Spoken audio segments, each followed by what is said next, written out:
Y'all, please get ready. Buckle your seatbelts and come along for this ride, because this one here, you ain't gonna miss, okay? So let's get into it. Hey y'all, happy Monday. I just want to give you some encouragement to remind you that you don't have to do your fighting alone. You don't have to feel like God has seen and didn't do anything or didn't move on your behalf. You don't have to feel like you have to take matters into your own hands. And that even though people reside in darkness and they try to come up against you, God will handle them. The things that they do in the dark will become light. And even though God shows you those things in secret places, it's our job to just stay humble and trust that God knows what He's doing, and He's going to fight and vindicate for us. So this morning, I woke up a little startled because I had a few dreams, and I know they were from the enemy. The spirit of fear has been like trying to cripple me, and so I kind of woke up startled and scared and afraid and trembling. I was scared to go back to sleep. And as you guys know, previously I've told you guys I went restless because every time I close my eyes, I'm having these bad dreams or nightmares, and the enemy is trying to torment me. And I was restless. I was tired, right? And so this morning I woke up again around 5 o'clock at 5:55. And so I started smiling because I know that the number of 5 is associated with God's grace. And don't get this confused. This ain't New Age. This ain't angel numbers. None of that. This is just biblical numbers. And so I was reminded that God's grace was triple, that I don't have to be afraid of what the enemy is trying to throw my way and what friends and family and outside sayers are looking at me saying, because God will vindicate me. You never see the righteous forsaken. And so even though that these people do evil against us, and we are not to fight against flesh and blood, but the people, the spirits in darkness behind those people. And so we have to continue to move out of grace and move out of love and just respect one another, even though we know what they do in the darkness, because God will reveal what people say about you before it's even said in the physical. God will show you what's going to happen because He's that gracious. And so a lot of things that I've been kind of startled by have startled me for no reason, because God had already shown me, okay, this is what's coming, but I got you. Stay focused on me. And then God will also send you people in that moment when you fall down and when you collapse and when you're afraid and when you're overwhelmed. You'll talk to the right people. Like, I've sat on the phone with people who are helping me through this crying, being honest about how I'm feeling, and they have been used by God to just humble me and continue to help me just stay focused on what I'm supposed to do. Because when we take our eyes off God, we start looking at the problem thinking it's bigger than God, when really the problem is bigger than us. But God never called us to solve the problem. And so I had to take a step back, and this morning I woke up in trembling and in fear because of dreams I had. And then I was reminded that God was with me. And not only was He with me, but He's with me triple. He's with me double. Like, God is in the midst, and whatever you're going through, God will remove it. And your best thing you can do is focus on what's in front of you, and that's you. Tend to your garden. Tend to you.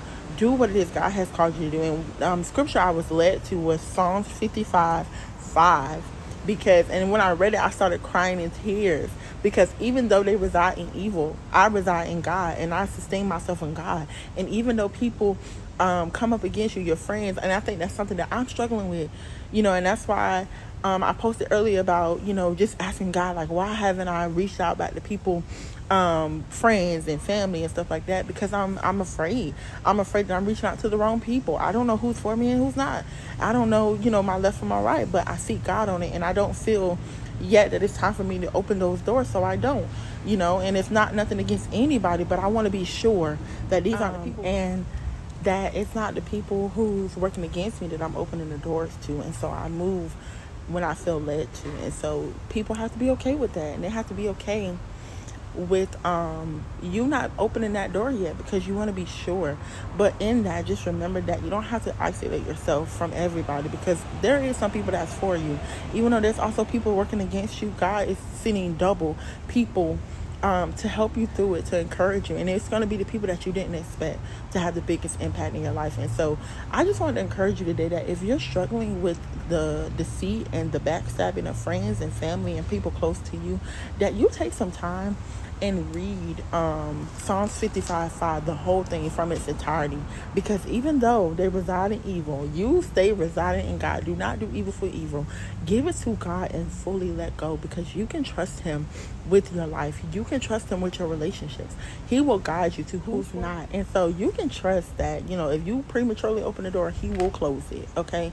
And continue that when you do seek out and reach people, and when you respond to people, just make sure that you ask God, like, Lord, I pray that I didn't prematurely open this door, but I pray that if I did, that you close it.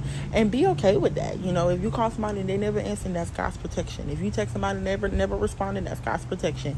Don't get upset about the way people have planned your downfall, because just as well they try to set you up, God is trying to set you up. He's trying to push you back and shoot you forward, and that setup is for a bigger thing. Last thing I want to leave you with is this morning I went to get some coffee, right? I ordered a medium. The lady ended up giving me a large, and so God was reminding me that in that moment, you're expecting me to do the middle, but you're expecting me to do what's in the middle, what's average, what's expected of me. But you have to reside in me and know that I am a big God. God is bigger than anything that tries to come up against you. I don't care what it looks like. My situation ain't peachy right now. I want to be real and tell you that, guys, that I struggle every day. I cry every day. I fall every day. But in the midst of that, God says it's okay. Get up and fight. Do not lay it down. Do not lay down the promises that I promised you because of what you see in front of you, because that's just an obstacle. You got to fight this. I'm teaching you something in the fighting. So just remember that God is not a middle God. He'll meet you in the middle and leave you there so that he can be exalted, because we can't ascend to the top because we are not exalted with God. God sits high and above us. We have to stay on ground and trust that he sits high and look low, and he sees it all. So trust him with your life. Trust him with the plans that you trusted him with. Trust him with the plans that he's promised you, the promises. The other day I started crying, and I was like, God, I can't believe that this is happening to me. I know that this isn't in the plan for me. And God said, why isn't it? Why? Because in this plan, I can play God. I can be God in your life, and not just play God, but you can sit down and trust me that I can do the impossible. You can't do this alone. In this, I'm teaching you to lean on me more. I'm teaching you to get in my word more, to trust me more, to extend your faith more. You've asked me to not let you have unwavering faith. This is teaching you that. So sometimes, I told you guys the previous times before, we reject the stripping, but we got to get in that thing and say, you know what, devil, you can't have my mind. You can't have my future. You can't have my child. You can't have my relationships. You can't have my family. You can't have me. You can't have nothing that's connected to me. You got to get up and fight. And this morning I woke up trembling in fear, but God was there reminding me that his grace is sufficient. And just as well as the enemy is fighting double to work against me, God is fighting triple. He's on our side. He's good always. Reside in him. It don't matter what it look like. I went and ordered a medium coffee. The lady brought me a large. God said, let me be big God in your life. It's big. It's bigger than what you see. You got to remember that bigger picture. If you have not seen that message that I posted, bigger picture, go look at it. Everything that I've recorded up until this date was shaping me for the things that I'm going through. God told me to go over the bridge. Don't go under. Don't ever drown in water. I will never leave you nor forsake you. Take heart, because your faith has made you well. If you don't have faith, you're sick. God was reminding me today to call on him to increase my faith, because I'm sick. I'm not in the right faith to know that I can be victorious in this. And even though my faith lacks, his word is still good. He's still good. But I'm going to struggle more if I don't call on him to increase my faith. And I got kind of weary about that, because I was like, well, Lord, what is this showing me? And I had to remember, childlike faith, you got to believe the impossible even when it feels impossible.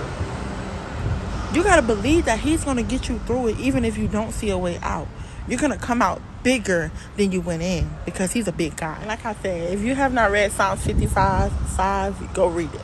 If you're struggling with bitterness and angry towards the people that you trusted with the most inner parts of yourself, that's something that I'm struggling with every day. I can be real about that. Friends that I thought was my friends, and God has revealed their intentions were never good against me. And I struggle with that daily, and I have to wake up every day, and I'm getting emotional thinking about it. Don't make me cry on this thing. But I had to be honest. Like I told you guys, I'm always honest, and it's struggling because friendships that I've been holding on to for a long time, which I should have been let go, but now it's at a point where I've hit rock bottom, and I've had to let go, and I had to let God decide who gets to come on this journey with me. And so he's revealed people's intentions. He's revealed what happens behind closed doors. And sometimes God will reveal something to you and you won't believe it until it's actually in your face. And so when I was hit that it's not with the very things God had already shown me, I felt disappointed in myself because I went against the word of God. I went against, oh no, that's the enemy. Sometimes we confuse God's word. I just want you to be encouraged today, and I'm just learning to continue to reside on Matthew 9:22 and 9:19, that your faith has made you well. Take heart and go over this bridge. You got to get to the other side. God's proud of you. He wants to continuously, and even when you fall, he's proud of you, because in the falling, that's when he can come in and be big God in your life. God, big G, not little G. God is big. He's bigger than what you're facing. Trust him. The promises still stand. Yesterday I logged into my computer, or the other day I was praying, and I was just in my room taking authority over the enemy. And as soon as I logged into my computer, in the search bar I saw a rainbow, and I said, Lord, your promises. I was just praying about this. Your promises still reside, and this is a part of the plan, and this is teaching me to trust you, because it's not going to always be easy. So you got to get some stamina about yourself. Get some more integrity. Get some more faith. Get some more people that can breathe life over you and not death. Get around the right people, because God is moving you forward. You finna be busy. And I know it's hard because sometimes we don't know how to manage. Like I said, now, as you can see, I'm in my scrubs. I'm working in a new environment where I've never been before, doing something I've never done before, but I know why I'm here. I'm also still in school. I'm also still doing ministry. I'm also a mother. I'm also a sister, a friend, everything. So you have to prioritize your time, and it's hard. But God said, I told you, you're finna be busy. I'm using you. And even with everything that's going on in the background, I'm still using you. The problem didn't stop what God said. So every day I'm reminded that God is still opening doors. Even when he's silent, I'm reminded every day that God is still with me, because even though he's not speaking directly to me, he's speaking through my promises. He's speaking through the things that he's done for me. So remember that even in the silence, God is still there. He's still providing a way for you. He's still making a way from you. But just remember, just as well as God is speaking, the devil also is trying to speak and steal and kill. And he uses the tactics of fear to cripple us, to make us say, why am I still going? I'm not going to be here later. It makes so the other day I broke down crying, because I'm just like, well, Lord, why am I still doing all this? Why am I still going through with the emotions? I don't know what tomorrow looks like. I don't know what's going to happen. I don't know if I can break out of this thing that's going on right now. And that's just the lies of the enemy. This is what he wants you to do. He wants you to surrender. He wants you to stop trusting God. He wants you to curse God. And remember Job.